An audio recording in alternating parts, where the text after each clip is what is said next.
Gagal mempersiapkan adalah mempersiapkan sebuah kegagalan. Kali ini gue akan membahas terkait tentang gagalnya sebuah persiapan yang berdampak kepada sebuah kegagalan, yang saat ini mungkin banyak dirasakan oleh anak-anak muda. Dampak dari kurangnya persiapan di generasi sebelumnya berdampak kepada kegagalan di generasi selanjutnya, yaitu tentang sandwich generation. Selamat datang di Jalan Pikiran.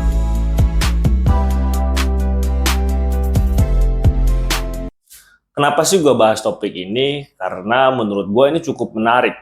Meskipun saat ini sudah banyak banget yang membahas tentang sandwich generation dari berbagai sudut pandang, dari persiapan keuangan atau financial management, atau dari sudut pandang bagaimana caranya kita memperlakukan diri kita sebagai sandwich generation ataupun lain sebagainya. Dan gue rasa banyak banget di antara teman-teman atau anak-anak muda saat ini yang termasuk ke dalam sandwich generation, termasuk gua. Setelah gua lihat-lihat dan gua rasakan, ya saat ini gua termasuk ke dalam sandwich generation. Lalu bagaimana sih kita untuk bisa mengatasi itu? Di topik ini gua akan membahas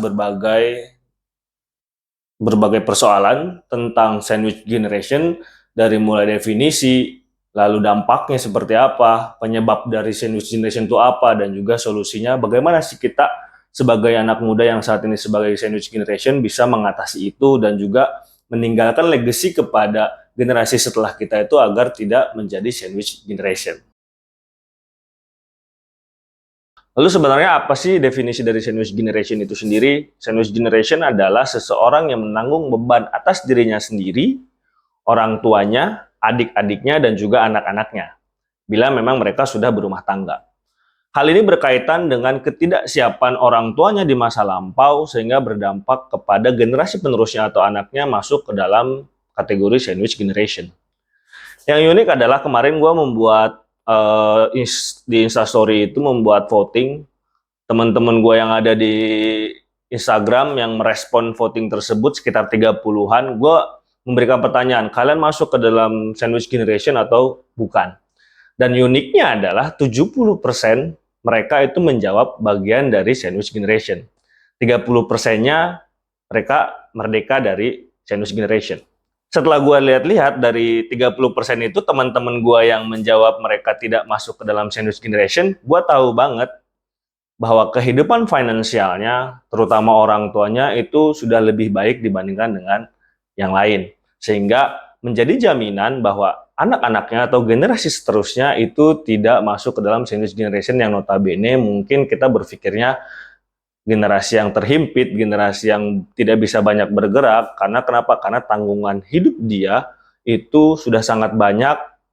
Bahkan dia tidak hanya memikirkan dirinya sendiri, tapi juga memikirkan bagaimana berjalannya hidup orang tuanya, adik-adiknya, dan juga anak-anaknya. Sebenarnya banyak faktor yang menyebabkan terjadinya sandwich generation ini. Hal ini terjadi karena persiapan yang kurang matang generasi sebelumnya sehingga mewariskan sesuatu kepada generasi selanjutnya, yaitu adalah seseorang yang masuk ke dalam sandwich generation. Ini pendapatku. Jadi sebenarnya bukan berarti kita marah kepada orang tua kita, bukan berarti kita protes kepada orang tua kita bahwa mereka tidak mempersiapkan dengan matang, mempersiapkan dengan baik masa depan kita, bukan. Tapi lebih kepada di sini karena persiapan yang kurang matang dari sisi finansial, dari sisi planning masa depan untuk dirinya sendiri, untuk anak-anaknya, sehingga berdampak kepada anak-anaknya atau generasi penerusnya masuk ke dalam kategori generasi sandwich ini gitu. Di sini mungkin banyak banget anak-anak muda atau orang-orang dewasa yang masuk ke dalam kategori ini adalah lebih kepada tidak beruntung saja dibandingkan dengan teman-teman yang lain yang tidak masuk ke dalam kategori generasi ini. Karena kan kehidupan itu berbeda-beda, setiap orang itu menjalani cerita hidupnya masing-masing gitu. Hanya saja dari ketidaksiapan mereka dalam melakukan planning tersebut menyebabkan ketika orang tua kita sudah tidak produktif, lalu beban kehidupan itu akan diwariskan kepada anaknya. Maka anaknya akan memikirkan jalan hidupnya orang tuanya, dirinya sendiri, dan juga adik-adiknya. Bahkan ditambah dengan keluarganya bila mereka sudah menikah. biasanya akan ada yang berkorban untuk menjalankan peran ini.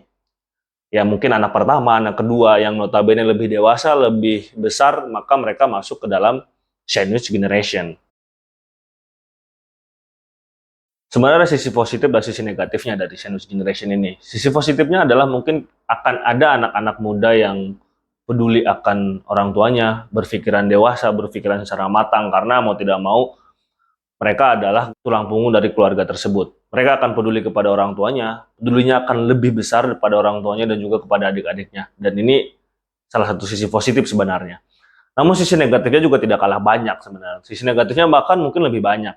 Yang pertama adalah generasi ini, anak-anaknya mungkin dia harus mengorbankan beberapa impiannya.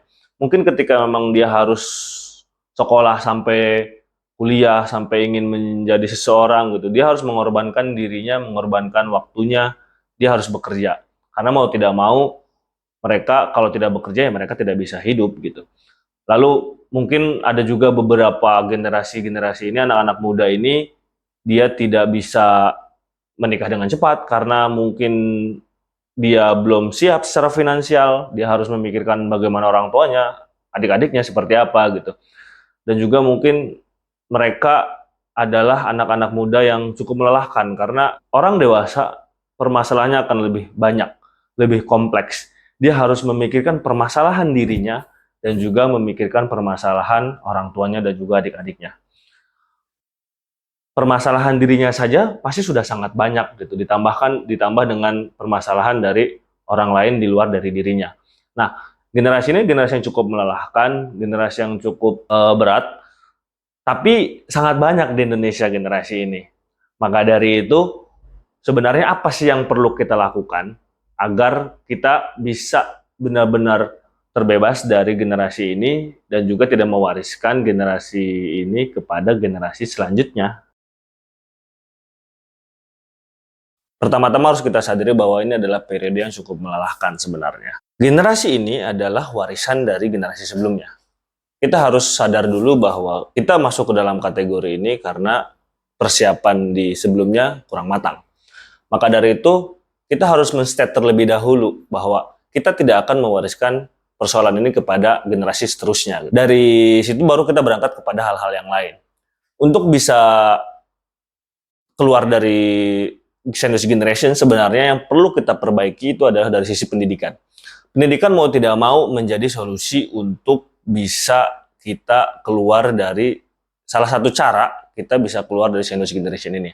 Dengan pendidikan yang tinggi, maka peluang kita untuk menjadi seseorang yang sejahtera, seseorang yang bisa lebih baik secara finansial, bisa lebih baik secara kehidupan, itu salah satunya adalah pendidikan. Peluang. Belum tentu juga fix, banyak juga orang-orang yang tidak sekolah, mungkin banyak juga orang-orang yang tidak mengenyam pendidikan secara tinggi, mereka sukses gitu. Hanya saja dengan pendidikan yang tinggi dan pendidikan yang bagus, peluang kita untuk menjadi lebih baik itu cukup besar. Selanjutnya, yang perlu kita sadari adalah bagaimana caranya kita melakukan manajemen finansial. Karena sandwich generation itu berkaitan dengan cara kita mengatur keuangan kita. Cara kita bagaimana mengatur kehidupan kita, pendapatan kita, pengeluaran kita, dan juga lain sebagainya. Sudah banyak banget yang membahas terkait financial management ini, bagaimana cara mengatur keuangan kita, bagaimana cara mengatur kehidupan kita seperti apa. Silahkan teman-teman pelajari di YouTube atau di channel manapun atau di platform manapun. Silahkan sesuaikan dengan profil yang sangat cocok dengan kita. Jangan dipaksakan juga harus mengikuti ini, tidak. Silahkan teman-teman melihat kepada diri kita sendiri, kepada masing-masing, kita sudah di profil yang mana, dan sebenarnya manajemen yang seperti apa yang cocok untuk kita. Dengan kita mempelajari itu, maka dapat sedikit membuat lebih ringan beban kehidupan si teman-teman sandwich generation tersebut. Dengan kita mengetahui cara mengatur keuangan, maka akan memudahkan kita tidak terjepit atau tidak terhimpit dari sisi finansial. Dengan pendidikan yang baik, maka peluang kita untuk mendapatkan pekerjaan yang lebih baik, lebih besar. Mendapatkan pekerjaan dengan penghasilan yang lebih besar juga kesempatannya lebih besar, sehingga kita tidak akan mewariskan hal ini kepada generasi selanjutnya. Mempelajari manajemen finansial akan mempermudah kita, meringankan beban hidup kita, agar tidak terhimpit berbagai persoalan dalam kategori sandwich generation ini, sehingga kita akan lebih mudah menjalani hidup ini. Persiapan yang matang saat ini, persiapan bagaimana kehidupan kita kelak ketika kita pensiun, persiapan bagaimana masa depan anak-anak kita akan lebih memperkecil kesempatan mereka masuk ke dalam sandwich generation di masa yang akan datang. Akan meringankan beban mereka di masa yang akan datang, mereka bisa eksplor lebih, mereka bisa belajar lebih banyak, mereka bisa mencoba kehidupan lebih banyak karena mereka tidak harus terbebani oleh beban-beban kita di masa yang akan datang. Kita syukuri apa yang sudah ada, kita syukuri apa yang sudah terjadi, kita syukuri kita masuk ke dalam kategori sandwich generation, kita syukuri kita tidak masuk ke dalam sandwich generation, karena setiap orang mempunyai jalan ceritanya masing-masing. Lalu bagaimana agar kita bisa lebih baik saat ini, agar generasi selanjutnya juga bisa lebih baik. Sekian dari gua, mungkin itu dulu cerita yang bisa kita bahas. Nanti kita akan bahas topik selanjutnya di Jalan Pikiran.